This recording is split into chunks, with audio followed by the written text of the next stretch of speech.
So hello and welcome to another edition of the Irish Field podcast video preview. Well, I suppose with another lockdown imminent, most of us haven't seen the race course in months, nearly years it feels like now.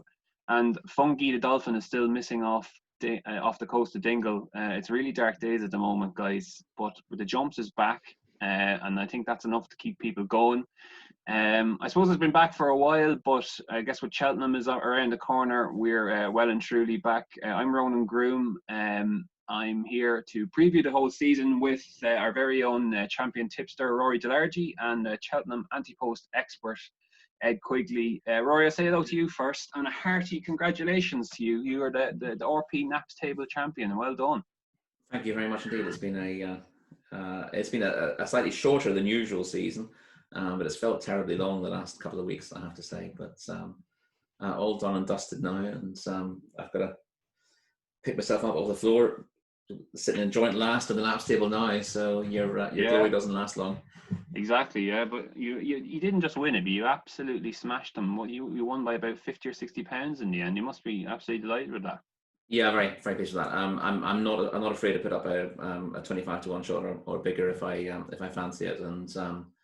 I got off to a very good start in a week or two in with a filly who won at 40-1 at Nottingham, and sort of topped and tailed the season, if you like, by finding the Cambridgeshire winner when I needed one, Majestic Dawn, who won off at 40-1 as well. So that's a massive help, and it certainly took a bit of pressure off me.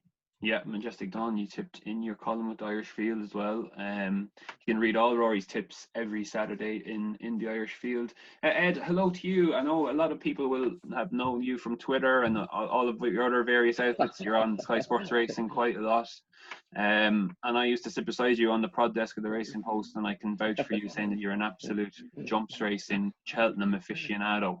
So so much so that you've actually moved to Cheltenham. So that's basically it in a nutshell, isn't it? Well, that's the irony of it. Yeah, I've moved to 3 minutes 42 seconds from the entrance to the race course. I probably won't be able to get on the course for about another 5 years now. Such is the way of life. But yeah, kind of gone full circle. Grew up around here, moved to London, come back. So yeah, I'm back to Stone's Throw from the course now. It's very very kind words. Yeah, I used to drive you mad when I was sat next to you at the Racing Post. I think we were exact words, Ronan, back in the day. Yeah, aficionado was not one of the words you described me as. There are a few we probably can't repeat on here, but no, it's great. It's all starting again now, isn't it? The jump season. Really looking forward to it, and lots of interesting angles. And as you say, Ronan, I'm not going to come on here with the platitudes of Alshaw's a nice horse and Albion Photo's good. Probably not going to come up with crazy stuff in the sense of a Donald Trump political rally, but I'm trying to at least think of things slightly left of field, and I'm coming up with the angle of horses that, with targets going further ahead, I think if they did line up on the day, they would have realistic chances of actually winning the race. That's the main angle I'm coming to. Not just trying to pick something at 50, 60, 6-1 just because it's inverted commas value. Ones I actually think perhaps are overlooked and can move into the picture, if you like, for the jump season ahead. So a few left of field fancies. That's my angle, isn't it? Exactly, and this is exactly the time of year that you can get those big prices. I mean, you mentioned anyone who follows you on Twitter, you could see that you had Politlog at 120-1. Now, you know, things need to fall right for you on the day there, but that's very lucky. This is when you get the big triple figure prices that you know that are going to set you up for the season, really. But anyone who to sum up Ed, I guess it's on the Saturday morning after Cheltenham when the Midlands National is on, and everyone's literally had enough of jumps race, and Ed's like looking at the Arkle next year and trying to find the winner there. But anyway, we'll kick on. More for me, yeah. Just ahead of our edition of the Irish Field this week, we have a really kind of, I suppose it's an unofficial jumps preview to the season. We've got stable tours at Gordon Elliott, Willie Mullins and Noel Meade, and a couple of other features that are going to be kind of revolved around the jump season. But gents, we'll kick off anyway. I just wanted to kick off with a couple of talking points, really, just to get us warmed up. I sent you these questions before just so we have a little discussion.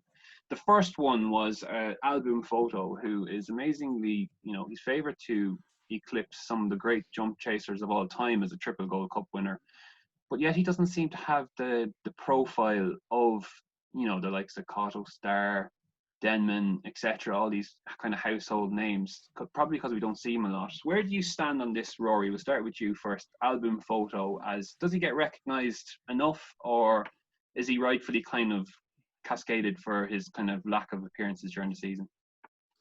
Well, yeah, that has to be a bit of an issue, and it's, certainly if you're going to start comparing him with the likes of Cotto Star, who was essentially a champion at 2 miles, winning a couple of Tingle Creeks and being able to drop back from 3 miles to 2 miles to win that.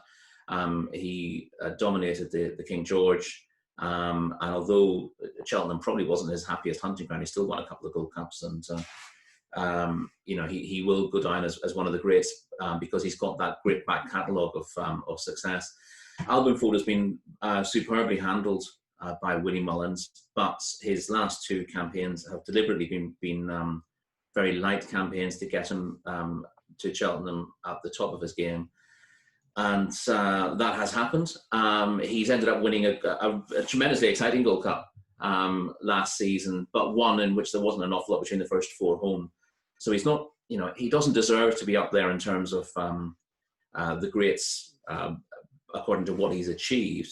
But of course, when you look through the history books in time, horses who win 3 champion hurdles or 3 Gold Cups will always be remembered as great horses, whether or not their achievements really stand up when you start looking at what they beat and how they did it.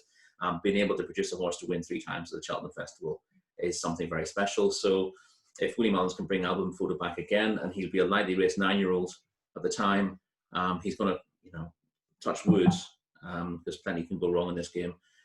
He's going to line up again with a decent chance of winning that Gold Cup. And as a potential 3-time Gold Cup winner, then he will find his proper place. But I don't think connections worry too much that he's not getting the credit he deserves, because the real credit is having a Gold Cup on your mantelpiece, and they've got 2 now. So it doesn't really matter what people say if you've got the silverware to look at, and I'm sure that's how the connections of Albin Fodo look at that.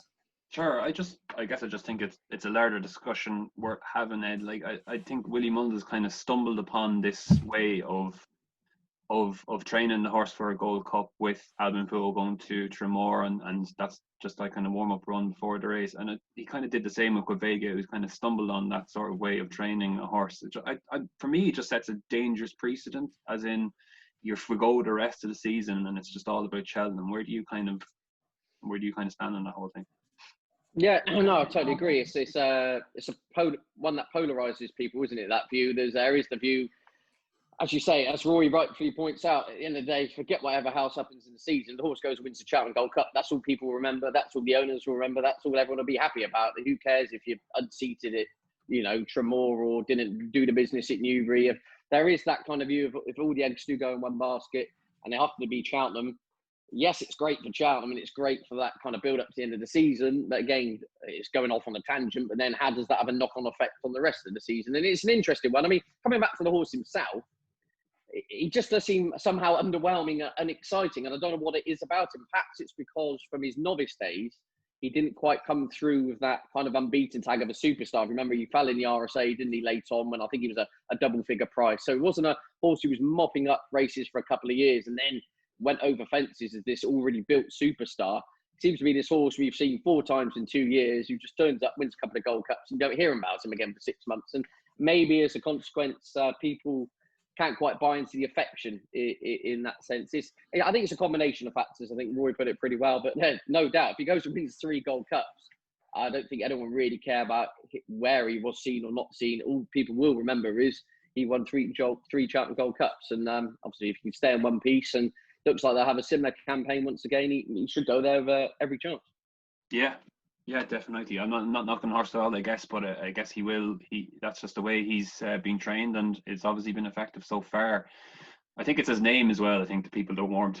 I don't know what that's all about, to be honest. But anyway, next question: Mayor's Chase. Obviously, there's been a lot of discussion about this recently, and I'm a bit wary of going into it too in depth because it has been well discussed. But Ed, we start with you with this one: Mayor's Chase, or in general, Mayor's races at the festival. Yes or no for you? Where do you stand? Yes, myself. However, what I would say is I do think there is a danger. I'm slightly worried of diluting effect going too far here. We now have a mare's novice. I understand the need to support the mare's campaign, if you like. I understand the reasons for it in the programme. And if you're an owner or a breeder or kind of intrinsically within the mare's race programme, you're probably going to have a totally different view to myself. But as someone who's just perhaps a spectator and a punter, I find the mare's novices hurdle totally uninspiring, personally. That's just my view. I just don't think it adds a great deal to it. I'd be happy if there was just perhaps one mare's race where you think back to like Lorena or Concertista, you could go in as an unbeaten novice hurdler and take on your elders if you wanted and have one kind of melting pot race. I actually quite like the idea of a mare's chase, and I actually like the idea of the mare's hurdle. I probably find the mare's novice hurdle a bridge too far. And what I'm worried about is, where does it stop? Are we going to have a mare's juvenile hurdle? Are we going to have a mare's handicap? Is it? I understand the reasons to support a mare's programme, but I'm just worried that a diluting effect could go too far in the future. And that does make me slightly nervous. But the races in themselves are always pretty exciting and I have no issues with them. But I like the days of when Amaretto Rose, not that long ago, was in the Supreme. Or imagine Concertista this year had been coming there in this, with her mare's allowance in the Supreme. It's a tricky one. I just am worried about it going a step too far, and of course it has the propensity to increase even further. Absolutely, Rory. I think I know where you stand on this, because I remember reading you were a huge advocate of Apple's Jade that year when she started smashing everyone up, and there was the big mayor's hurdle, champion hurdle. If anything, these do create crazy debates, I guess, and really people get really passionate about it. But what do you think in general of mayor's races at Cheltenham and indeed the mayor's chase? I think, in a manner of speaking, it doesn't really matter what I think, because it's going to happen anyway. And obviously, we know the mayor's chase has come in, and I won't particularly miss the novices handicap chase. I wouldn't miss the Kim Muir, which needs the elbow as well, quite frankly. Whatever race you have at the festival gives opportunities for horses and for trainers to target them there. I wouldn't be massively worried about how the mayor's chase will dilute the programme. I don't think we've had that many mares who've been right at the top of the chasing game over the last 20 or 30 years. Obviously, I made the joke a couple of years ago that if Dawn Run had run in races like the Dawn Run, then there wouldn't be a race called the Dawn Run. Going back to some of the races, she's the only horse to have won the champion hurdle in the Gold Cup, and I dread to think what might have happened if she had the option of running in mares races back then. I don't think she would have. I think her connections were tremendously sporting, almost too sporting, if you like. So yeah, I'm not a massive fan, but I see that the commercial arms of racing and breeding need to have these events to bolster the mayor's programs and to bolster British breeding. British breeding, has suffered in relation to Irish breeding in the last, certainly in the last 50 years, and therefore it makes an awful lot of sense that you should try to underpin the British breeding industry and try to encourage top class mares to race. So it's a good thing generally. It doesn't have to be at the festival though. You could run them at the April meeting kind of disappears at Cheltenham because it ends up clashing with Punchestown, or very close to. But it's perfectly possible to have those races without having them at the festival, and I don't think they add an awful lot. I agree with Ed. I think the mayor's novice is it's a very strange race at the festival, and it's thrown up a couple of funny results already. And I'm not sure it necessarily does its job there. I think it would do a better job in a different slot, but that's clearly not going to happen. I'm one of these people who thinks you should have, as Sir Peter O'Sullivan thought, that you should have a decent selling hurdle at the Cheltenham Festival. There used to be one, well, in the very old days, in the days after the festival was deemed to have started in 1911, I think. Every third race was a selling hurdle. Of course, those were different days, but the idea of having a feature selling hurdle, maybe with a sort of a not 135 type affair with a massive auction in a crowded Cheltenham winners enclosure afterwards, I think would add a huge amount to the festival in terms of the buzz you get at the end of the day. Sometimes the one thing that tends to miss a little bit at Cheltenham is the atmosphere for the last race of the day tends to die a little bit. If you had the last race of the day as a selling hurdle with the auction afterwards, and God knows how many plots in there. It would add a huge amount of it. It'd be great for copy. And the executive are against that because it's diluting the quality of the festival. But if you look at the really successful festivals, it's not just about quality. And the irony of Cheltenham talking about needing to have more Grade 1 races is the more Grade 1 races you have, the less quality you have, because you're splitting all those horses up and giving them easier opportunities, where you should have proper championship races and races that add a little bit and are a little bit different. And we're getting to a stage now where the races have a very similar feel to them, a lot of them. The new races coming in are again, so you're just making identical races for mares, which is not as interesting for racegoers. It's certainly interesting for breeders. It's interesting for owners and trainers, but it's not massively appealing to racegoers. Whereas something like the selling hurdle, as I said, Peter O'Sullivan really wanted a selling hurdle back at Cheltenham, and the executive were horrified by the idea because it's deemed to be low class. Most of us who go racing at Cheltenham want something that's exciting, and a new race that would be exciting would be a genuinely competitive selling hurdle, because all the stories attached to it would be great. The action after the race, unlike a lot of these races, would be as intriguing, if not more intriguing, than the race itself. But that's almost certainly never going to happen, and we'll have the mares races shoehorned in, but we can dream.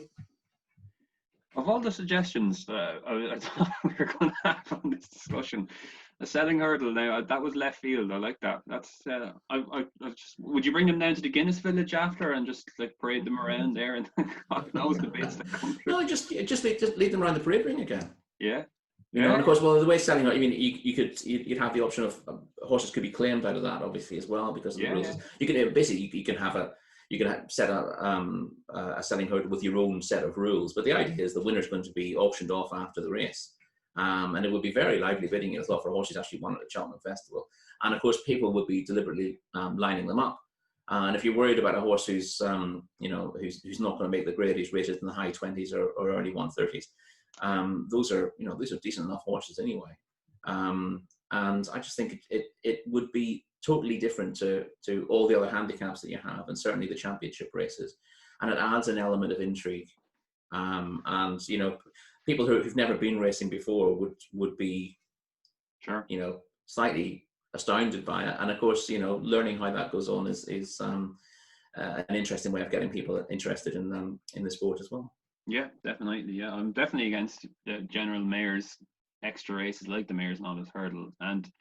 But I do, just to disagree with you slightly, I do think that the reason that it is at Cheltenham is as the enhancer to get people to buy mares, to breed mares, to keep them racing, because Cheltenham is basically the shop window, isn't it? For if that's what you want to do, if you want to. Yeah, but you could promote them at the December meeting, which is maybe is a meeting that doesn't get promoted. It's the festival, I guess. Isn't it? If they want to have it at the festival. Yeah, well, you just call something else a festival then. You can have a midwinter.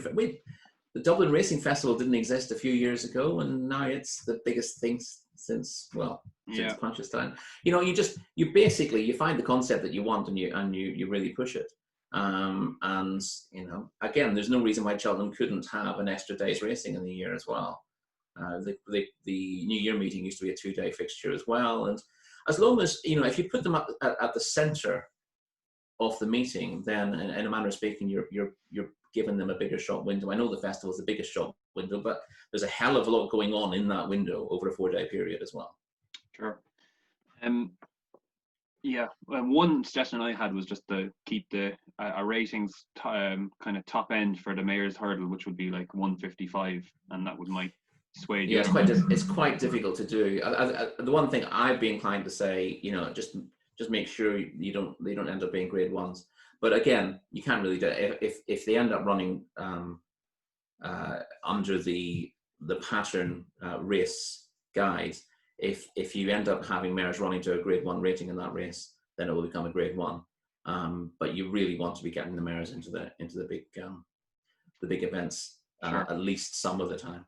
Yeah, we could talk all day about this, and I'm conscious that we've taken a lot of minutes already. So I'm going to kind of couple the next question in with the general champion hurdle chat. I guess for me anyway, the champion hurdle division has gone down. Like the general 2-mile hurdlers, the quality just isn't there that maybe was there 10 years ago. I have a couple of theories why, but I'm interested to hear what you think, Ed. And in general, if you want to couple that into the kind of scene this season, after you kind of, whatever your opinion is on the quality, maybe you think it's not that way. And then in general, what the champion hurdle scene is going on this season with Epatante at the top of the market. Yeah, indeed. I always think racing and sports generally is like a microcosm of life. And what I mean is, I always view most things as cyclical. They come and go. Look, okay, the last couple of champion hurdles may have provided shock results and people start questioning the form and that and the other. I go back to remember Sublimity winning and Punjabi only 10 years ago. And everyone was like, Hurricane Fly then comes along, and you're going to get peaks and troughs in quality throughout years. I mean, how do you define quality? Do you do it by one or two superstars versus average fields? Or do you do it by your average BHA rating? As I said, I think you're going to get years where perhaps things are slightly substandard to what we perceive as the best. You're going to get years where you get 2 or 3 absolute crack, unbeaten all season, top of the game horses taking each other on. I mean, and it happens not just in the champion hurdle. And I was looking the other day, I was reading the article about Paul Nicholls, saying he was, for the first time since 1999, he didn't have a runner on the Tuesday at the Cheltenham Festival. And imagine you've gone back to only 10 years ago when he had Big Bucks Masterminded and whatever, all running, Corto style. And you said, look, 10 years time, you're not even going to have a runner on the day. You'd be like totally flummoxed. That's my point. Things go through peaks and troughs. And when I look through the anti-post list now, I see Paul Nicholls as the anti-post favourite for the Ladbrokes Trophy, Paddy Power Gold Cup, and a horse trying to win 3 King Georges. So, look, yes, perhaps you could argue in recent last 2 or 3 years things aren't what they were, but they'll come again. There'll be another time when things are flying again. I personally don't see it as a long-term worrying issue. I know people totally disagree with that. But as I said, I always think things go in cycles, and I'm sure there'll be another Hurricane Fly coming through, or an Bracken. Just the nature of the beast, really. Okay, and then in general, Ed, when you look at the market for the race this season, obviously you have Epatante, who basically was the kind of clear form pick maybe last season going into the race, or the one horse that could basically blow them away. Now, she won quite impressively. She's scope, I guess, to progress again this season. But is there anything there that's coming through that you like, or what do you generally think of the division? Yeah, indeed. I was actually a discussion with Peter Scudamore the other day, and he had very strong views. He thought the mare's allowance was absolute poppycock. I mean, I suppose that's a discussion for another day. But Epatante, she arrives in the same form. She looks very uncomplicated. She travels well. She's progressive, goes on any ground, etc., etc. JP McManus looks to have the strong hand, doesn't he? Because St. Roy, the county hurdle winner, looks very exciting, doesn't he? Or St. Roy, depending which way you want to go. Bolts up in the county hurdle, looked very smart in his comeback. I believe they're stepping him up in grade for the Down Royal contest in a couple of weeks' time. And myself, Ronan, I'm always trying to look through something left of field to come into the picture. But I think Epatante's a very good mare. I think St. Roy's very exciting. And I suppose the big debate I'd love to see, I know you were quite a strong advocate of it last season, Ronan, is where will Honeysuckle end up? So I know there's a lot of people would love to see her have a crack at the champion hurdle as well. So, yeah, I mean, it's a long way out, but I think Epatante's the right favourite. I think she's uncomplicated, and I think St. Roy's very exciting too, and obviously has the Cheltenham form in the book. But out of the 4 feature races, it's probably the one I'm most reticent about. But yeah, it's always going to be exciting nonetheless. Sure. What about you, Rory? What are you kind of looking for or hoping for in the division? I suppose the bane of my my suggestion there for the 155 kind of standard on the Mayor's Hurdle was because I backed Honeysuckle for the champion hurdle at a huge price last season, and that probably could have allowed her to run in the race. But look, I'm not bitter about that or anything still. But anyway, well, do you think? Well, the question there to throw back at you is: do you think they'll run Honeysuckle in the champion this time around? I think I'd like to think they would. I just think it's so unadventurous not to, even now that once you've won a Mayor's Hurdle, you'd like to think that it makes sense to say, right, well, if you've got a fairly inexperienced mare, you say, well, we'll treat it as a stepping stone, go for the Mares this year, and then champion next. And she'd be. Do you think she would have won the race if she went in it last year, Rory, on the performance to be? I think she'd have gone very close indeed. I think she's a better quality mare than Epatante. Epatante's clearly very good. But I think Honeysuckle is that little bit better. She was novice last season. I think she'll learn from that. Of course, she didn't. I think her run at Leopardstown was her first ever run left-handed, wasn't it? She'd been doing most of her, she'd done almost all her racing prior to that, in Ireland, at Ferryhouse. Ferryhouse quite a lot. Yeah, she was at Ferryhouse, seemed to be running at Ferryhouse almost all the time. And Leopardstown was a very, very different track, and I think it caught her out a little bit. But she was learning all the way through the race, and I thought she was impressive in the finish. I liked the way she saw her race out, despite the fact that, she didn't look entirely at home at the track. If she got it done in the Mares Hurdle, I think she'd be a better horse this season. I wasn't entirely sure what she'd achieved in her first few races, despite getting a reasonably high rating. But the more you see of her, the more you like her. And she's a proper national hunt mare. He's going to keep improving. The obvious thing to say about the quality of the Champion Hurdle is, and it's been mentioned a little bit on the flat this season, you don't tend to see it, is the number of decent, not necessarily horses who are proven at group level, but horses who are sort of hitting a rating of 80 plus on the flat are disappearing, particularly from British race courses, to go to Hong Kong, to go to the Middle East, to go to Australia, and those are horses who would have been reasonably likely to go jumping at one stage, and we're not only not seeing them, we're not getting to see what they might be before they disappear as well. John Gosling's pointed this out, and a lot of people are like, well, I don't see these horses are going abroad. That's because they're winning a novice at Lingfield in March, and then they're being sold to Hong Kong for 200,000 on the back of that.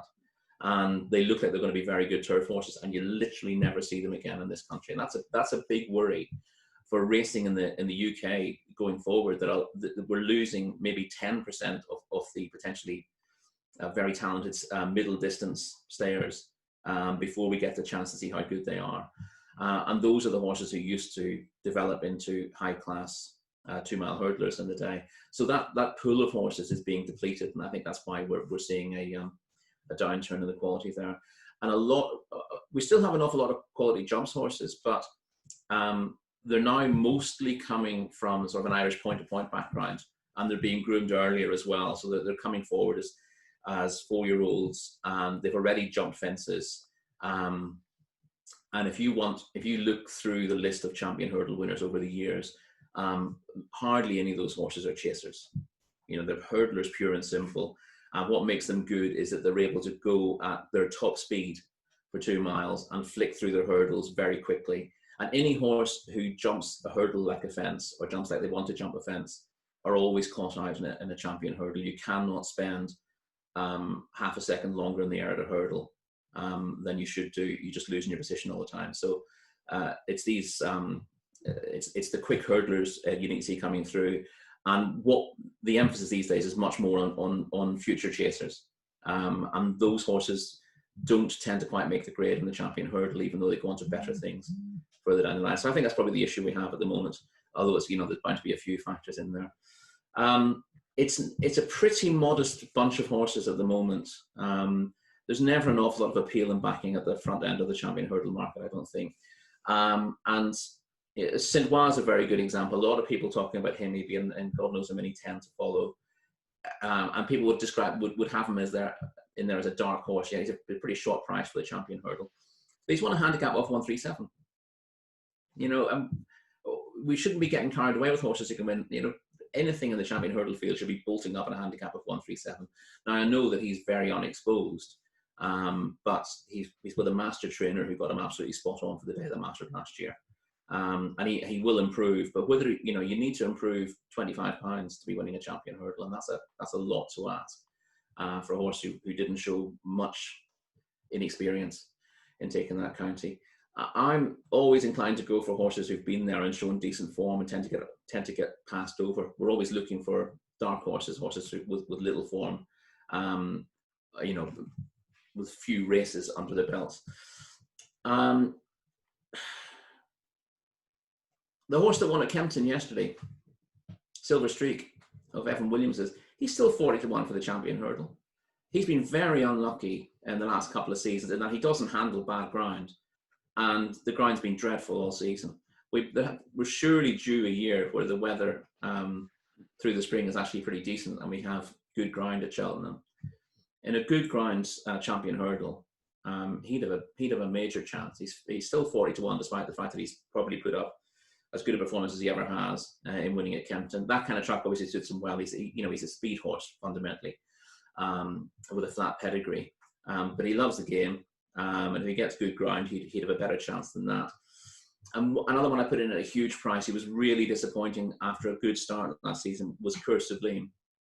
I don't like juveniles going forward to the champion hurdle in their second season, but I do like to have an eye on horses who might develop from 5 to 6. He bolted up on his reappearance in I think it's the WKD hurdle, isn't it, at Down Royal, and then he developed a breathing problem after that. He made a noise at Leopardstown. They gave him wind surgery and then ran him at Cheltenham, and he ran appallingly. So clearly it didn't work. And it's a real problem if you need serious wind surgery mid-season.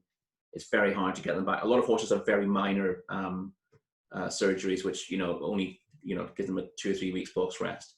And I suspect because he made a noise that he needed a more serious operation, and they just couldn't get him back to what he was. He's a very slick jumper of a hurdle. He needs to show that he's got the engine. But when he won his flat maiden, he beat a Group 1 horse. So we know he's got ability. He was second in the Triumph, and he promised more. He's got the build of a horse who should do better. As I said, last season was very disappointing. But again, you're getting 66 to 100 to 1 about him going forward. I'd rather have something that is a sort of a known quantity, but who might do better at big prices, and than be backing something at single figures. So those two, I'm not suggesting backing them at this stage, but they're the kind of horses I might be inclined to sort of top up on in small quantities on the exchanges as the season goes on. You got to pick your moments. Don't be backing your horses straight after they put up a good performance. Back them when something else has put up a good performance and they've drifted, or when you're not expecting a big run. You think they're going to need the return, and they run as you expect, and the price spikes to some silly price. You just do that for pennies through the season. You can work yourself a half decent bet. Yeah, excellent advice there. Yeah, with Betfair Market, it's all about that as well. Ed, I suppose just trying to play at the right time, and when things are under the radar, it's the way to go. But I did want to ask you briefly, just because we didn't mention a couple of the main ones, Ed. Anything like Abracadabras and Goshen, or where do you kind of stand on the 5-year-olds kind of in the champion hurdle and things like that? Just give them a quick mention, please. Yeah, I mean, Abracadabras looks a natural to. I mean, I guess Rory says the price is gone from a betting perspective. You're talking 6-7 to 1, but Abracadabras did everything but win the Supreme. Travelled the best. I think hit about 1 to 10 in running or something daft like that, and then got collared by Shishkin. But clearly a horse. So you look at the physique of Abracadabras compared to Goshen, and Goshen looks like a juvenile. Abracadabras looks to me almost like a proper chaser, a big thing, plenty of physique. Goshen, I've just not, I don't know. I take the view of the general juvenile stepping into open company. I generally am against them. I know you obviously have exceptions to the rule, but he's disappointed in 2 flat runs, and now it seems a strange campaign, put it this way. I always think the high class hurdlers, perhaps you have one spin on the flats to get rid of the cobwebs, but I thought you'd be straight away channeling into targeting an early season target over hurdles or whatever. And it seems a little bit of a, Gary Moore's definitely not making up as he goes along, but it does seem a slightly unusual campaign from my point of view. And now they're saying they're not quite sure whether he was going to run it Cheltenham, and now they're not quite sure if he's going to run it in Cheltenham October meeting. Now they're looking at perhaps the Greatwood, but if the ground went too bad, they'll probably wait to Kempton. It seems a little bit guessy. Is the way, and at his price, to stop waffling on, I couldn't have him in the month of Sundays, to put it bluntly. But he's clearly a horse who, if he pinged the last, would have been the most impressive Triumph Hurdle winner since Al Connor, and up there, in those types of memories, wouldn't he, really? But it wasn't to be. Yeah, I'm generally against 5-year-olds in a champion hurdle. I think they have to be exceptional. He might be exceptional, but as you said, Ted, he's just been a bit messy at start of the season, I guess. He was just before you Rory, on there, just touching on Goshen again. I rather agree with that. The thing that I find slightly strange was he was being aimed at the Ebor. The big plan for him this year was the Ebor, and then I don't think we get very good reportage at times on what's going on. You'll read one day that something's being aimed at the Ebor and they really fancy his chances, and then you'll hear nothing more until the horse isn't in the entries for the year. But you go, whatever happened to that? So yeah, he did. So something didn't go to plan early in the summer. I don't know whether he clearly had some sort of setback, so he couldn't have a prep for the Ebor, and then he couldn't run the Ebor itself. And then when he hasn't run badly, but he's had conditions in his favour. And most people would have told you that, given what he did over hurdles last season, and given he was unexposed in the flat and unbeaten on bad ground, they expected him to make a mockery of his mark. And he's been beaten twice, and certainly you can make excuses the first time. The ground wasn't particularly soft, and he looked like he needed it. But he was disappointing at Goodwood last time out with conditions in his favour. And it does leave him with a little bit to prove. And again, he still races upside down. He does all his running in the middle of the race. And although he clearly would have won the Triumph well from a dreadful field, it has to be said. He looked like he'd sort of put it together there, and that he didn't over race. He didn't jump out to his right or his left. And he looked like he was going to win it very nicely when his concentration went at the last. Then obviously he had that issue with he would have recovered from that blunder normally, and you just had that bizarre scenario with him being able being unable to extricate his hind shoe from his front shoe, which is a bizarre way to go. But you would have expected something positive to have happened since then. And I would have expected, if he'd been ridden patiently on the flat in his 2 runs and sort of looked like he was learning how to race in a normal manner, if you like, then I'd have been happier with him getting beaten. But he's running the same way as he did last season. I just think it's not efficient, and it's going to catch him out at the top level. And you've either got to get that out of him, or he's got to win his races by, and it'll be very exciting to see him trying to beat the very best hurdlers around by putting them to the sword from the start. But I can't really see it at this stage. It'll be great to see, because it's a smallish stable, and not the most high profile owners in the game. So it'll be good to see it happening. But it's a struggle for me to see it at this stage. Yeah, I just, as you said, we kind of picked holes there in Goshen, and it's just a market that's ripe for something to come through again. And it's something that'll develop, I guess, through the season. I suppose maybe in contrast to the Champion Hurdle, the Gold Cup kind of picture looks a bit more solid, as in maybe the top 5, 6, 7 even in the market, are pretty solid chasers and are going to be trained basically with the Gold Cup in mind again. Ed, I know you fancy one here at a big price, but give us a kind of your overlook at the main pretenders first, and maybe work us on to what you like maybe that could come true. So yeah, I'm going to contradict myself, because I actually think those at the top of the market do look pretty solid. I don't think there's a great deal between them, but I think Lost in Translation will be back for more. Obviously, Albin Foti, imagine one prep run back for more. Santini stays all day, probably line up again. And they all look a very good bunch, I think. And then you've got your Manella Indos and your champs coming through. So look, I'm going to fast forward, and I'm just going to put up a couple of some zany selections a bit outside the box here. And the fact that I do respect those at the top of the head of affairs, but I was looking through it and I thought there always is something that comes from it. There's another Turpin Green or something, or a Monmouth 100 to 1. There's always something that seems to run a race, and there are horses in there at bigger prices, which I'm just interested in listening to the trainer quotes. Now I know trainers can put everybody away at the best of times, and I probably hang on to their every word a bit too much. But 3 horses I've flagged up which are 66 to 1 or bigger. Number 1 is Slate House with Colin Tizard. Remember, going into the Cheltenham Festival this year, was the highest rated novice staying chaser in the country, and then ran absolutely deplorably, has to be said. He ran badly in the Cotswold Chase when they ran him as a novice, but fairly bolted up at Kempton in Grade 1. Would have, I think, won the big handicap at Cheltenham back in November. There's a lot of would obs and could obs in there, but as I said, he's a horse, a Grade 1 would have a lot of class. And just listening to the Colin Tizard quote the other day, saying he's one good run away from running in a Gold Cup. That's pretty much where the owners want to go.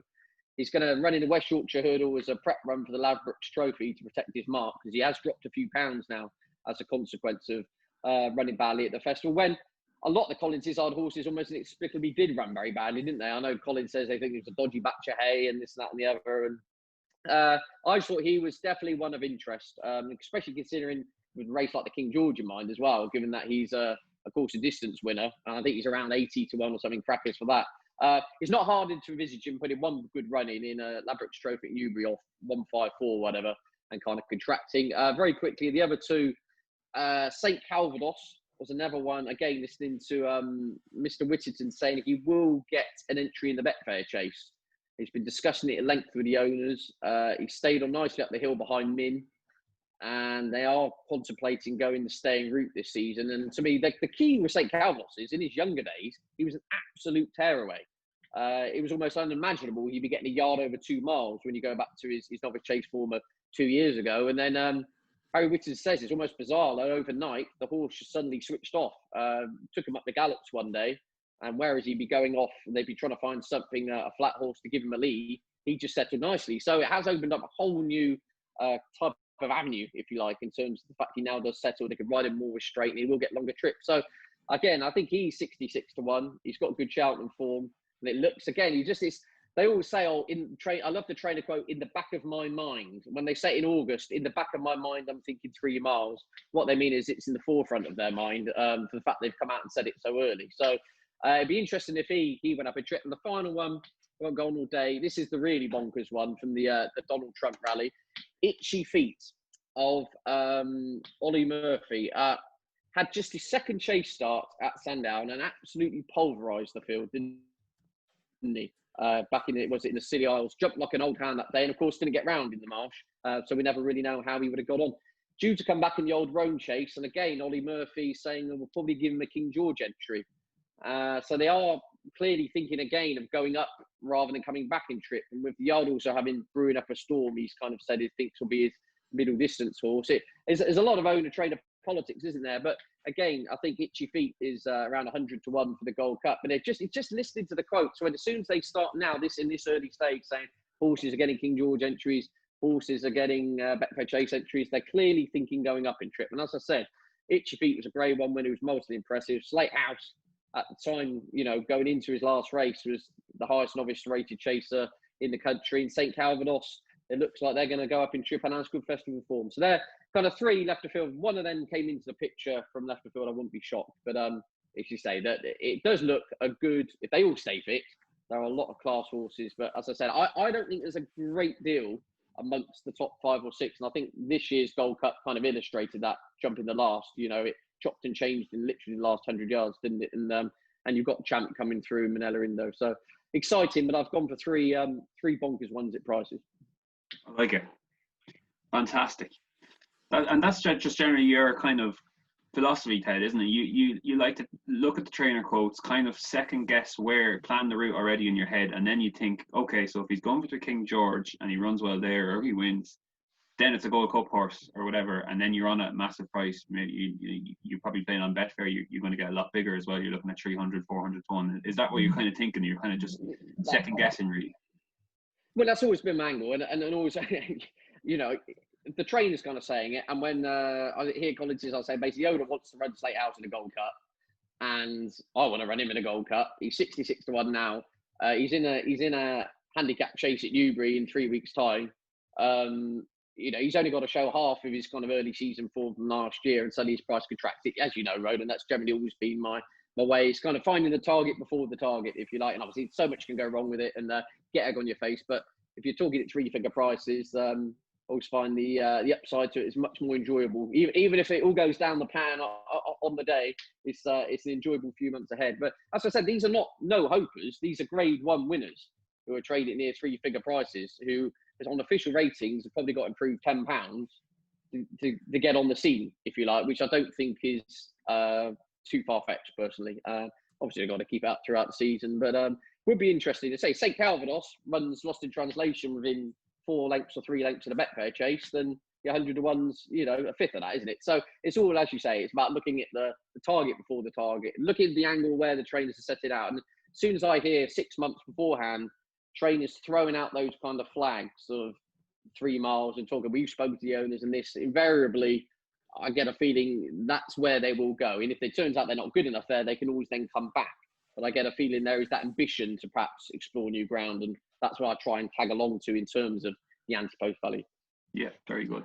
Rory, you might kind of give us a look on those main pretenders, I guess, on the market at the moment, which is a lot of the horses that ran against each other in the race last season. And as Ed said there, they were kind of all in a line nearly coming to the last, and there isn't really much between them. And then you couple in the likes of the RSA Chase, 1, 2, 3, Allaho, Minalendo and Champ, and then you have Top of the Game in there as well. Like, it's one of those ones. The Gold Cup always looks like a great race at this time of the season, and whether they all get there or not is another thing. But that's the thing, and it's so much harder for 3-mile chasers to endure a fairly busy season and turn up in March as expected, and that's so half the battle is working out who's going to get there and how they're going to get there in the first place.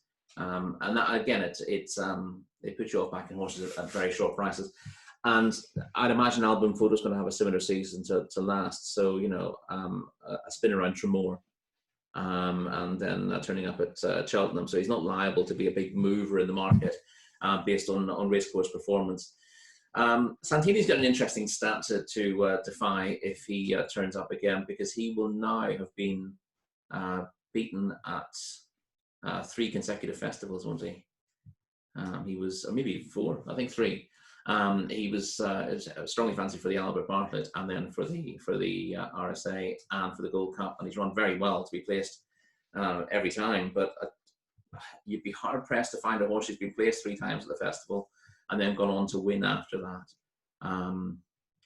Sea Pigeon wouldn't have been far away. He was unplaced in 1 champion hurdle, and then ended up. He was a remarkable horse because they found the key to him when he's a 10-year-old, and won 2 champion hurdles then. But it's not easy finding anything else that fits that bill. But he would not benefit from a dry winter. Santini, I think he wanted to be a proper test of stamina.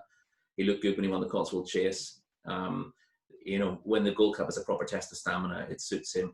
The slight problem in the good old days, you could be sure they would go a really good gallop in the Gold Cup, whatever the ground was. And when it was soft, they would be legless, and it'd only be the real stayers who'd be left. And that sometimes ended up throwing up shock results. Now, when the ground is soft, they tend to go a lot steadier in the Gold Cup. They're aware that it's a hell of a long way home from the top of the hill, and you tend to see the field quite well gripped up, jumping the 4th last, which doesn't necessarily suit the out-and-out stayers either. But yeah, they've both got obvious claims based on this year's Gold Cup, and throw Lost in Translation in there as well, who should do, he had an interrupted campaign last year, and he should do better this time around. Top of the Game, of course, would have been nearly favourite this time last year. Maybe he would have been favourite this time last year, but then missed the season. He's the type of horse who actually might benefit from having a long time off the course. And I'm not sure, in terms of the last year's RSA, the horse I would really want to be going forward with is Manila Indo. Typically, with an RSA horse, you need plenty of experience, and that's often true with the Albert Bartlett as well. And yet, Manila Indo's gone into both of those races with very little experience and run huge races both times. And I think most years he wins the RSA. Champ blindsided him. It was the most bizarre finishing burst from a fancied horse that I've seen at the Cheltenham Festival. He looked beaten everywhere but 50 yards from the line when he suddenly started picking up. Manila Indo had to get out and after Allaho, and just seemed to be getting the better of that argument. But they did get after each other a fair way from home and opened the door for Champ. I think you run that race 20 times. Champ wins it once. And I wouldn't want to be with him next season. He's, we know all about Champ. He does have his quirks. He managed to do everything upside down at the festival, in that you thought he would travel really well and then not find an awful lot off the bridle or make a silly mistake when he was going well, and he ended up not travelling and not jumping terribly well in the early stages, and then finishing with a rattle, which is not exactly what we've come to expect of him. But there's plenty of temperament in that family as well as ability, and I don't think he's going to keep getting better champs. I think he's vulnerable this season. Whereas Manila Indo is a horse who won the Albert Bartlett almost unconsidered at 50s, again, came into the RSA without the requisite experience, because that's what Henry de Bromhead wanted to do. And I think he's the one who's got lots of improvement in him by definition, because we just haven't tested him that much. So he's the second season chaser I think will improve the most, and I think he's a big player. He's 14s at this stage, and I think that's a decent price. As I said, I wouldn't advocate backing the favourites for any of the championship races at the festival. All you've got to do is look back at previous years to what can go wrong, and we've seen horses who seem to have outstanding claims, who are miles clear on form every season, and there's so much that can go wrong physically with these horses, particularly Gold Cup horses, that you don't want to get too heavily involved. But if I was framing this race, I'd be a lot shorter of Manila Indo than he is at the moment, and he'd be my pick at this stage. I'd fear lost in translation at the top of the game, and as Ed said, there are plenty of horses there at big prices who you wouldn't consider to be Gold Cup horses, but if connections want to aim them that way and they win their preps, then that suddenly puts them in the picture, and it's not difficult to envisage some of these horses doing that. There's been some talk about Easy's Land maybe going for the Gold Cup. I think that's very unlikely. I think the trainer quashed that the other day when. Yes, he's still in the betting at 33s, and people are talking about him as a Grand National is reasonably likely, I suppose. But the thing to bear in mind with Easy's Land is he's had maybe 4 runs in regulation chases in France, and he's achieved very little indeed. He's just a cross country monster, really, isn't he? And the way he jumps, is ideal for the kind of fences they have, and he knows exactly how to hop up onto banks and all the rest of it. But it's a completely different game. I know people are saying, oh, the cross country's been a very good guide to the Grand National in recent years. Yes, that's because the trainers who've had those horses, the likes of Tiger Roll, Gordon Elliott particularly, find this out with Silver Birch in the first place. You can give your horse a much easier campaign in cross country chases because they're not as demanding. If your horse enjoys it, it keeps them sweet. Mentally, it's very good for them. And the handicapper doesn't really know what to do with you either. So the horses who've been running well in the national on the back of good runs in the cross country were horses who had high class form for fences in the first place, and then then weren't running in the big the Gold Cups or the King Georges or the Hennessy's, but were going this route instead because it was a better way of keeping them sweet and keeping them ticking over. The idea that you would take a horse who's only been a cross country horse and turn it into a Gold Cup horse, I think that's virtually impossible, to be honest. And a lot of people are not getting carried away with Easy's Land because he's been exciting in this division, but this is his division. He's not a Gold Cup horse in a month or something. But we probably won't get to find that out anyway. Yeah, sure. I think Grand National maybe is the ultimate goal there. I guess he's a young horse. Maybe people have seen. I'd also say steer well clear from the Grand National. He would have virtually no chance of getting round entry, even with the softer fences, in my view. They said that about Tiger Roll as well. Yeah, but again, Tiger Roll at least had the experience of normal courses first. It was slightly up and down, but Easy's Land will have virtually no park course form, even if he does go for a Grand National, and it's just not the same thing as a cross country chase at all. And the thing to bear in mind with him is, he is purely a cross country horse at this stage. It would take a completely different regime to get him to compete in a Grand National. There you heard it. Have it. Backham request a price. Easy's Land to unseat or fall in the Grand National 2021 special. We'll see how it goes. Just to back that up, I think Manila Indo's absolutely a huge fan. I think the scope is there, and 14-1 seems a nice price. Lads, we'll kick on to the Champion Chase, which was going to be the race of the festival last year. It was going to be like Moscow Flyers. It was for Ed, wasn't it? Yeah. It was for John Hales, I guess. As it came out with Chacun's Bourgeois and Altior coming out at small knocks in the last 48 hours before the race went off. Look, Chacun Bourgeois is at the top of the market there now. You're looking at 5-1 there, so it's quite an open race again. Altior, who's going to be 11 next March, and Defi Desai, who I thought is probably a big price if you scratch that run last March. Ed, what are you looking at here? I know Champion Chase is always a race you like to something to come from left field, maybe something coming down in trip rather than going up in trip from the marsh. Is there anything there that you like that could come, or do you think this would be like the top of the market again?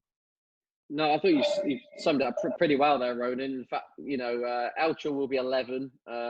Moscow Flyer aside, 11-year-old statistics don't look too good today as far as the festival goes. Definitely Soy has to come back from an abysmal run. Shaka Boursois has a worse injury record than Jack Wilshere. You start going through it. Put the kettle on, I suppose, is the obvious one that will come into the picture. But I do think this looks, the race fell apart for Politlog, essentially, didn't it, last year? And they changed tactics and got it right on the day. But look, I haven't got a strong view, but I've got a rant in terms of one horse where I'm in the minority. And I'm sure Nicky Henderson can get in touch and give me the, how many winners have you trained, which could easily happen. But I'd also say how many anti-post winning bets as you had, Nicky. But no, my point is, Mr. Fisher is a horse I genuinely do think they have got totally wrong. He ran in the Marsh Chase and he stayed on up the hill into fourth behind Sam Crow. And I think that was a bit of a red herring in the sense that he stayed on past beaten runners and he's given the impression, or at least Nicky Henderson seems to now, from his kind of early stable tour quotes, that they're thinking of going 2.5 up to 3 miles. I think he's a 2-miler. I would love to see him in this division. If you go on RPRs for what they're worth, his 2 highest RPR performances over hurdles came at Kempton and Haydock on good ground.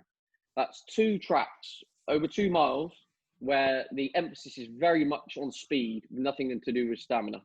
Over fences, the highest RPR is recorded is on the quickest ground officially he's encountered on a going stick at Doncaster, which over 2 miles, which generally you would say is a greater emphasis on speed. And he won all those races in the manner of a horse who really quickened up well.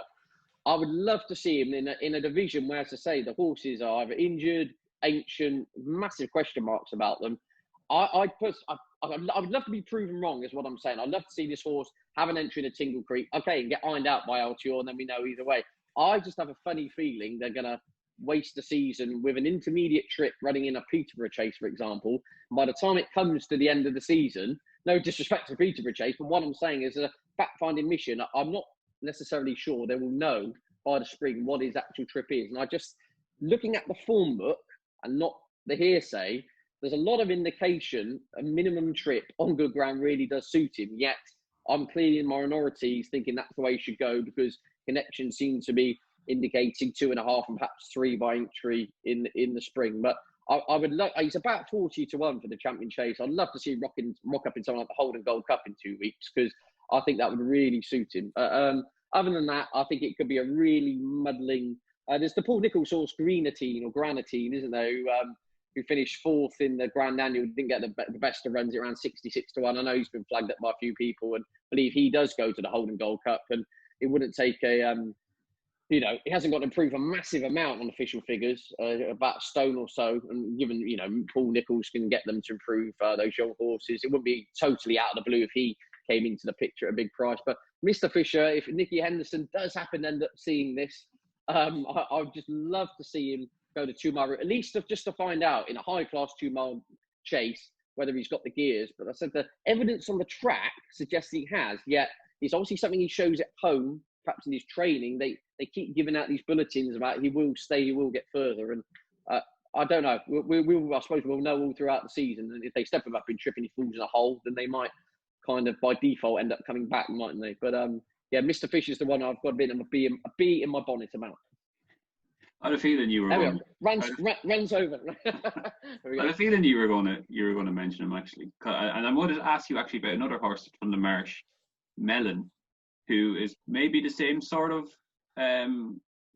He's got the form of 2 miles, 2.5 miles. Is that an option for him to come down to 2 miles? Would he be a player here for you? I think, listen, again, hanging on the words of Connection. Look, Willie Mullins, well, I think you told me this one, Ronan. It's very famous. He's had 1 anti-post Cheltenham bet in his life where he backed 5 for 3 for the Supreme, but it won the Ballymore. So taking Willie Mullins' anti-post quotes on face value is probably a dangerous thing. However, they have indicated they're going up in trip with Mellon. And Patrick Mullins, I can tell, he clearly wants to ride him. He says, I'd love to ride him in a Gold Cup when I saw the last quote. So I wonder again, as I say, the early season subconscious, but wouldn't surprise me if they throw Mellon in a 3-miler at some point just to know whether he does stay. Then at least it rules that possibility out. You might as well find out in December than find out in 5 months' time. See what I'm saying? So I doubt Mellon, listening to that on that basis anyway, it sounds like they're thinking one have a crack up in trip rather than coming back in distance. Yeah, sure. And the Willie Mullins Stable Tour in our paper on Saturday, so we'll have the latest news on Mellon for that. Rory, what do you, when you see the Champion Chase, what do you think of the whole kind of division as it is now?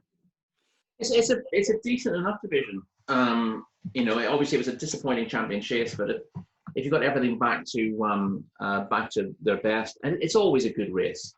Even if it's not the most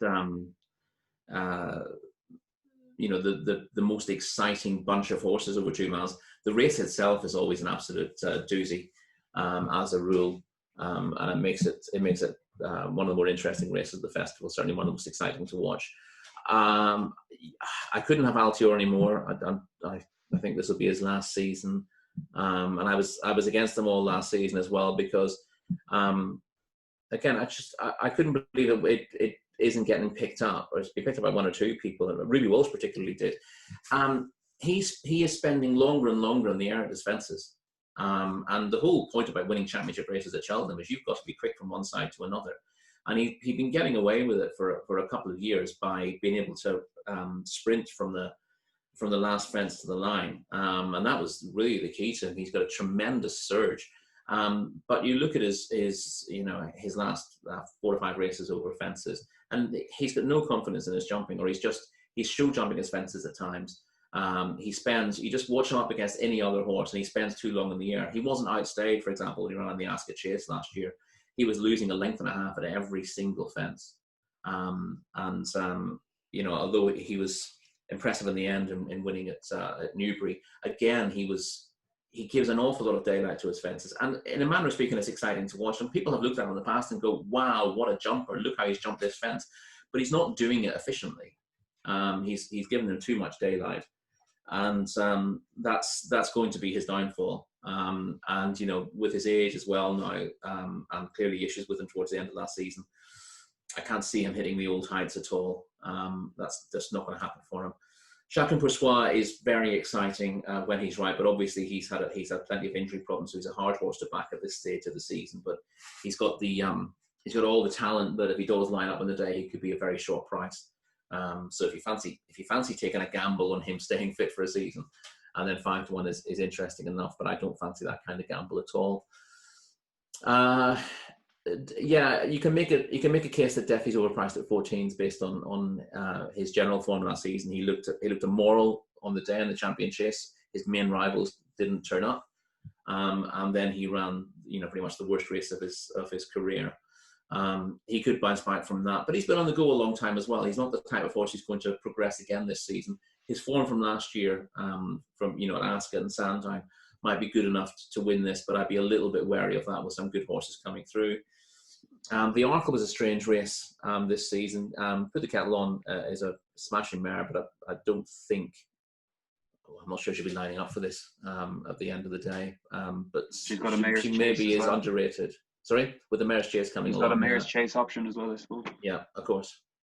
A Plutard probably doesn't doesn't race at 2 miles. I like him a lot, but I expected a bit more of him in the Ryanair last year. But I still like a Plutard. I think he will. He's still very young.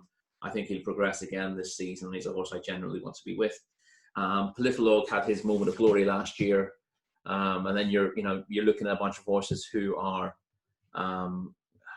mostly unlikely runners. A lot of horses to be stepping up a trip. A lot of horses with question marks over them. I do agree actually with Ed on Mr. Fisher. I think he is a 2-miler, and he's a fair price on this because this is not expected to be the route that he takes. But if Altior doesn't sparkle this autumn, they may end up finding themselves running Mr. Fisher in those races. I thought he would have had a decent chance in the Arkle at a good price last year, and they went the longer race, which was a stronger race as well. But he's interesting at a price. I don't disagree with that at all. You can make a case for Notebook on his early season form last year, and obviously the question with him is his temperament, whether it holds, which is looking a bit of an issue towards the end of last season. And the other horse that I threw in there, who's been off the track for a long time, and I know nothing about his recuperation from injury, but Laurice Borg. It was a horse he would have been favourite for the Arkle 2 seasons ago, and he picked up an injury late, at the end of February, and missed the race, and we haven't seen him since. He'd be a very interesting horse if they could get him back on track. But obviously, plenty of questions to answer there with with the season missed, and I don't know exactly how serious that injury was, but he's one that you'd want to you'd try to gauge what kind of confidence there was. You'd certainly want to see him having entries or being declared for races before you wanted to back him. But if he was, when he does have an engagement and he turns up, maybe back him before he runs, but don't back him before he turns, because you could easily just not see him at all this season. And I don't tend to listen to trainers to find out what the plans are, because they're always inclined to tell you their opinions as well, and I don't want to hear trainers' opinions as a rule. I want to have my own opinion. So I tend to miss a lot news-wise, but if you need to find it, you can search for it. So he's interesting, and I don't really he's back in full work. Joseph O'Brien, I saw the other day, said he is back in full training, and they aim to get him out in a couple of weeks, I believe. So well, that's could be positive. The potential shortener. Yeah, at the moment, it's not a massive worry, because they've basically written him off for a season. So as long as he's due back in the autumn, and that was always the plan, then they'll have been working back towards that for a long time. So that's really positive news for me. And 33-1 about him is interesting, given the form that he showed as a juvenile, not as a juvenile, as a novice. I mean, excellent.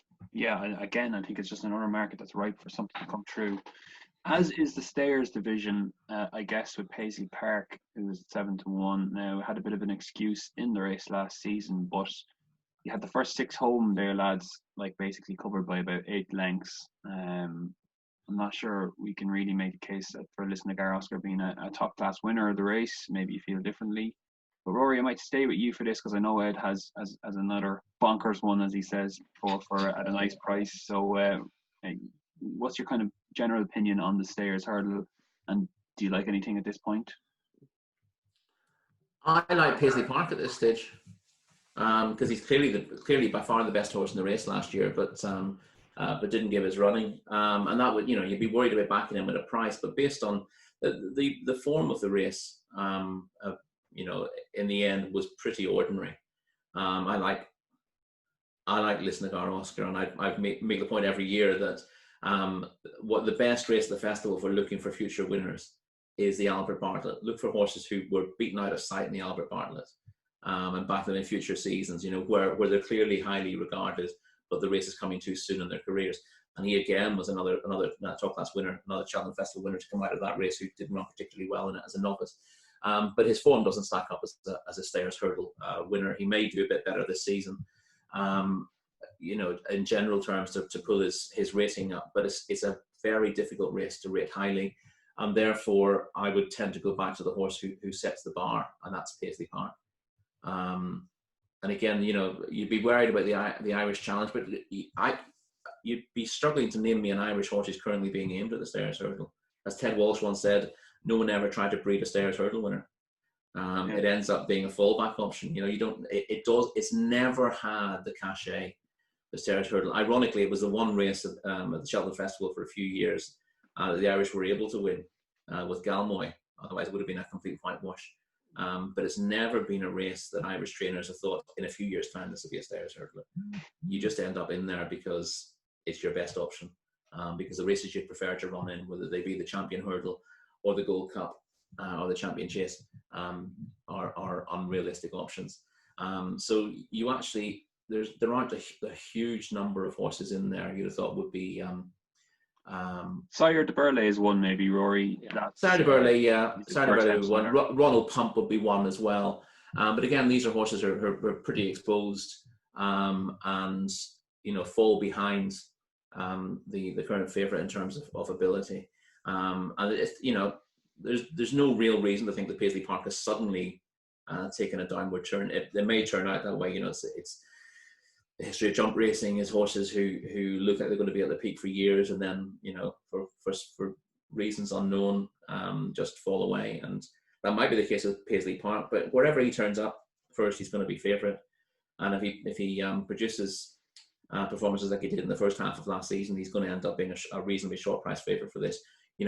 If he does line up and he's 2-1, then people will want to take him on based on what happened the previous year. But he's going nowhere else, is he? And he's 7-1. So I can see a few behind him going in different directions, but he's liable to stay on course for that. And he's actually a reasonable price at the 7s.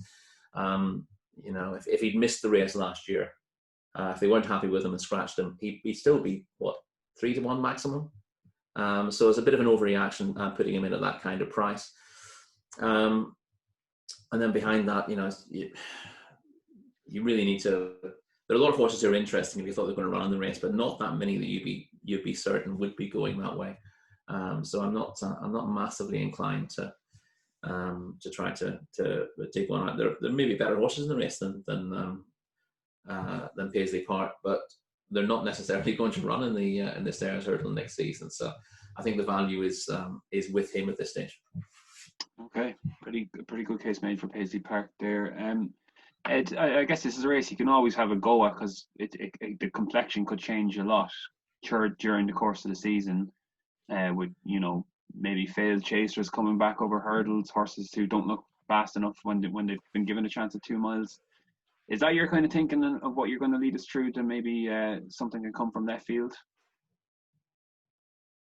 Yeah, potentially yes, and also just I think there's going to be a few reputations go up in smoke. Again, listening to trainer quotes where they're going to go, but it looks Fabulous looks a really exciting horse for the Paul Nicholls team.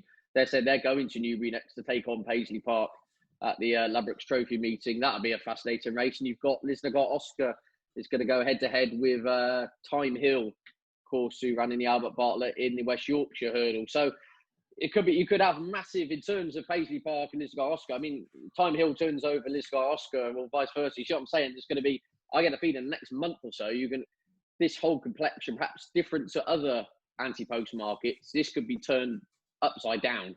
You see what I'm saying? There's some big bubbles are going to burst, and we touched upon the Irish challenge. I believe Gordon Elliott was saying he's got Cider Burley and Fury Road will be aimed at the Stayers Hurdle this year, and he said he might end up on sufferance having to run the two of them against each other to find out who's best. So again, it's a real muddied mess, the anti-post Stayers Hurdle market, and I totally get Rory's logic with Paisley Park. He's the horse who has been there and done it, and yet we're trying to find everything else to go there and do it. So on the assumption I don't want to back a favourite 6 months in advance, I found an absolute bonkers one, 66s, which Ollie Murphy has said he hopes can make up into Stayers Hurdle candidate, and that is Thomas Darby, who you remember was, you could put him into, as you mentioned, Ronan, the failed chaser category, if you like, and they stepped him up to 2.5 at Ascot on very bad ground last season, and I actually thought he won going away, looked really smart. They then took him to Fontwell a couple of weeks later. He ran really flat. He seemed to absolutely hate that tight track there at all. I don't think that suited him. So I gather they penciled in the Coral Hurdle over 2.5 in November with the view of then stepping up to Ascot just before Christmas in the 3-miler. So again, it's one of those when I start thinking, look, this horse is 66-1. Where's he going to run? Well, off 159, he's not going to be in a Coral Cup. He's basically going to the Stayers Hurdle. He's not going to Cheltenham. It is the way I look at it. And again, he's only got to ruffle a couple of feathers in one of these early season targets, and his price contracts massively in a market where, again, as Rory said, if you take Paisley Park out of it, the kind of next 7 or 8 down the market, I've got so many ifs, buts, maybes about them. You could probably group them in with those that are twice the price. You see what I'm saying? So it's a confused market. Paisley Park sets a standard, albeit has to come back and show he is still the old Paisley Park. But if you forgive one bad run, he sets a very high standard, doesn't he? Which a lot of others have got to cross a lot of bridges to get close to. But I did think Thomas Darby was interesting, given Ollie Murphy's come out. He said, look, we're going to give it a go. If he runs in the Cleve Hurdle and doesn't get home, they'll just draw stumps and go with Aintree with him. But he's the kind of horse I could see him in a little bit of a dark horse here, and that if he rocked up and ran a big race at Ascot in December against Lisnagar Oscar or Time Hill, he said he's still unexposed, really, and totally unexposed over staying trips. He likes the side of Burleys, have been running rounds in per temps finals for quite a while now, for example. You get a bit more of a barometer of where they are. With this horse, he could still be anything. He could be a total non-stayer, but I suppose that's part and parcel of why you get 66-1. So if he left to field one, he would be the one I could see easily putting in one big performance in the autumn and then crashing in price. Excellent. Another big price one, just to keep an eye on Thomas Darby. I think Ollie Murphy's going to have a huge season. While we're just on that subject, I think you mentioned him already, Ed, on the podcast. He's a trainer going places, huge numbers already. He's only training 3 seasons. Novice chasers and hurdlers to follow. Ed, I'll stick with you because you're flowing nicely there. What has caught your eye so far? What you're looking for, like Supreme, Ballymore, RSA Chase, all those big races that are going to be the big talking horses come March? Yeah, I've kind of got lots of platitudes for these ones, really. I've got the obvious types, but I mean, I'm just looking forward to Bob Ollinger, for example, Henry de Bromhead, very exciting. Ballyadam. On a wider point, I think Cheveley Park kind of dominance in jumps racing now is creating some interesting owner politics. I think we're going to have it with Plutard, Allaho, over fences in terms of trips and distances. And I think when you look at the hurdling crop, you've got, I believe, Malone Road, Ballyadam, Fernie Hollow. There's a couple of others as well in there. When I start looking at, they're going to have some really interesting kind of juggling acts to do with these horses on a wider point. But yeah, I'll leave Roy to take this one out. There is one horse I would just flag up, don't give up on, and he ran at Huntingdon the other day and looked totally backward, raw, but clearly has a big engine. That is Your Darling of Ben Paulings. Was sourced by Henrietta Knight. And she, said one of the most impressive horses she'd seen at a sale for what that quote is worth. And clearly actually laughed at Flint of Sacra last year in a really impressive performance, and then disappointed after that when Ben Pauling's horses were totally off colour. Finished third the other day, but couldn't jump pretty much any worse. Was really keen, but still, as it turned into the home straight, still looked to be in with a chance. I think we'll come on an absolute ton for that. And it would be one to keep on side, and perhaps could upset the apple cart against a few of the bigger types. But yeah, I've got nothing insightful in terms of the bigger pricey ones, but just the amount of good horses Gordon Elliott seems to have in these novice hurdle ranks does look frightening. And usually at the moment, Willie seems very quiet and sitting on the fence in terms of who are his good ones coming out. We just seem to be hearing about this Gordon Elliott juggernaut, don't we? So no, I'll let Rory take the floor. But yeah, as a kind of dark horse, and one to if rocked up in that handicap as a novice after a little bit more experience, Your Darling for Ben Pauling. Definitely a horse of a lot of ability. I think that was clear to say. Just perhaps needs to be given time to put it all together. Lovely, Your Darling. Rory, anything that catches your eye that you're looking forward to seeing in a maiden hurdle / novice chase? No, definitely not. I'm not interested in novice hurdlers at this stage of the season. I think you've got to see how they develop a little bit, because you're dealing with horses who are either second season horses, which is interesting enough for me, I suppose. But the idea of trying to pick out bumper horses as liable to make the grade over hurdles is not my idea of a good time, to be honest. A lot of people absolutely love that.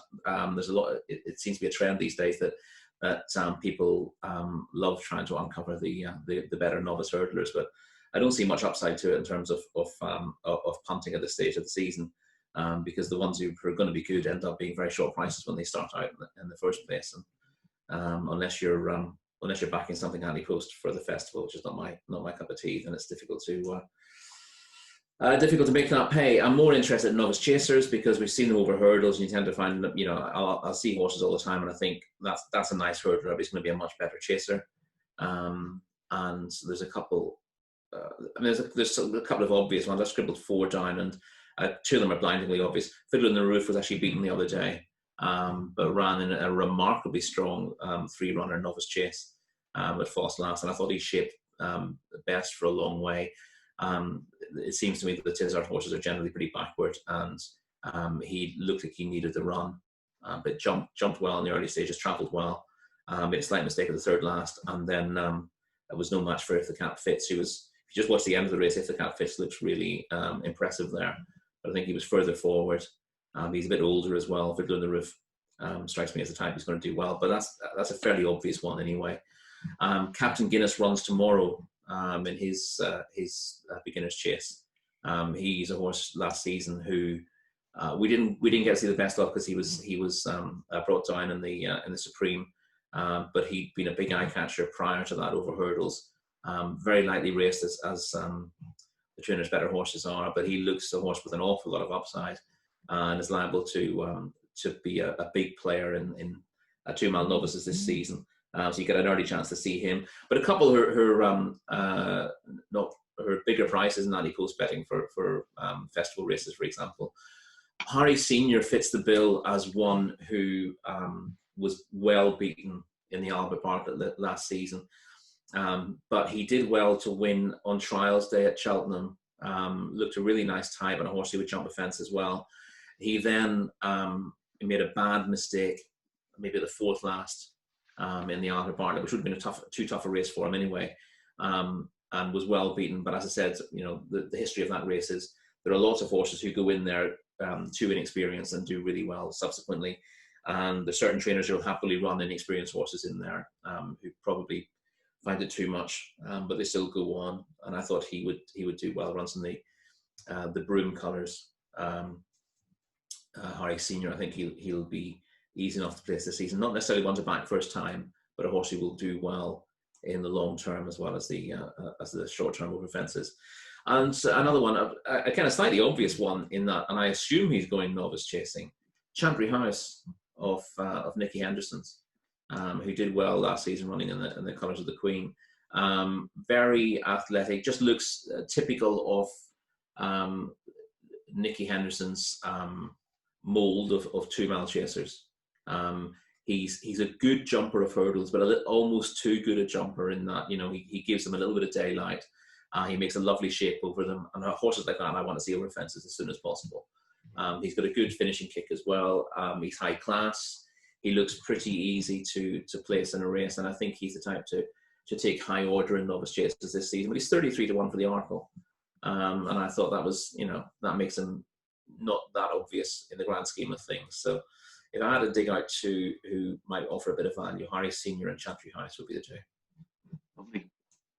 Excellent stuff, lads. I suppose we've talked about longer term stuff with like Cheltenham, but in the shorter term you have races, big betting races like the Beck Victor and the Ladbrokes Gold Trophy. Ed, I know for sure you've already had a play in these races. Is there anything that you could put people on it now at this point that still a price and still something you like? Yeah, in the latter race, the Newbury race, I'm proper Team Tizard without even realising here. As I said, I was going through it. My answer to pretty much every question was a Colin Tizard horse. But the obvious race, the obvious profile of the horse for the Ladbrokes Trophy appears to be Copperhead, last season's Reynoldsdown winner. And I know the price has kind of been coming in a little bit in recent days since Colin said that's basically going to be the way they go with him. This horse, look, you can crab holes in his Reynoldsdown form, strictly speaking, because the Anthony Honeyball horse pulled up, didn't it? And Pim ran a shocker. But I've listened to David Bass' interview the other day, who chased him home, and he said it's been a long time since he rode in a chase where a horse quickened away from him at the end of 3 miles in the manner of which Copperhead did that day, and he didn't have to come out second gear. Now, for whatever reason, we've been well documented. So many of Colin's horses ran absolute stinkers at the Cheltenham Festival. In fact, he was going to be last home at the time he fell. It could just be a case the horse doesn't like the uphill down dale of Cheltenham, but the horse went to Newbury last season, absolutely demolished his rivals on that occasion. I think soft ground, flat galloping track, 3.25 miles, running a stinker in the RSA has protected his handicap mark, if you like. So an off 153. I just think he looks absolutely tailor-made for that race at Newbury. I think he's 14 to 1 still. I'd be shocked if he didn't go off close to favourite, or at least half the price he is now. It's either going to give him whatever spin over hurdles or a 2.5 mile prep run just to get him spot on, and then go for that. In terms of I think it's the Paddy Power Gold Cup, is it now again with the sponsor? Apologies, it probably is. Yeah. It may well be. Reserve Tank was the one I did like for that, but the owners very kindly got in touch to say the horse has had another setback, won't be back to the spring. But there is another horse in the Colin Tizard yard. Did think was interesting off 137. It's Highest Sun, who ran in the novice handicap chase at the festival and didn't jump all that well. But I was actually watching the race back a couple of nights ago, and coming to 3 out was actually still absolutely full of running, and had made another error, and that Robbie Power kind of gave up the ghost a little bit there, and that was game over.